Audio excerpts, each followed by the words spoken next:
TP Real Estate.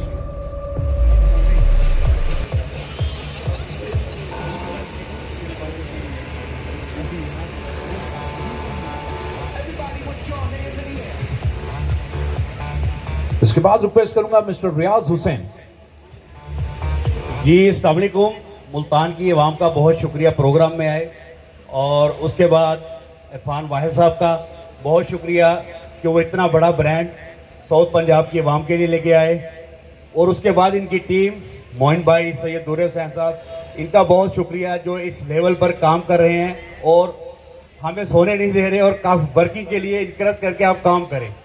और अल्हम्दुलिल्लाह 2 महीने पहले हमने इनको ज्वाइन किया, और इरफान भाई प्रोग्राम में मेरे नहीं आ सके, तो साउथ पंजाब में सबसे पहले मैंने ये प्रोग्राम दिया अपने शहर खानेवाल में।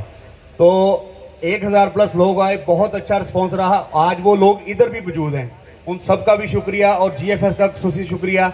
अभी हम ओवरसीज़ में गए थे मोइन भाई के साथ सऊदी अरेबिया में, तो अफ्रीका से हमारे केले के टीम के सीनियर्स आए हुए हैं। उन्होंने जो बातें की हैं सेम वही बातें हैं कि जो ओवरसीज़ के दोस्त हैं, आज जद्दा से भी दोस्त इधर आए हुए हैं, अल्हम्दुलिल्लाह पहुंचे हैं, वो मेरे साथ राब्ते में थे। रियाज से भी आए हुए हैं, उन सबका शुक्रिया कि वो हमारा पैगाम उधर सुना उन्होंने, और विदिन 5 to 7 डेज वो इधर पहुंचे, और आज उन्होंने आंखों से देख लिया है कि ऑन साइड अल्हम्दुलिल्लाह काम स्टार्ट है, साइड ओपन हो चुकी है, साइड पे काम स्टार्ट है, और विदिन 2 मंथ साइड ओपन हो चुकी है। तो इस सब काम के पीछे बॉस का बहुत शुक्रिया, जो कि अब मुल्तान की आवाम को टाइम से डिलीवर कर रहे हैं, और आगे भी करेंगे इंशाल्लाह। थैंक यू जी। I am GFS, my name Chaudhary Faheem Afzal Kabbo, and I am GFS। Thank you.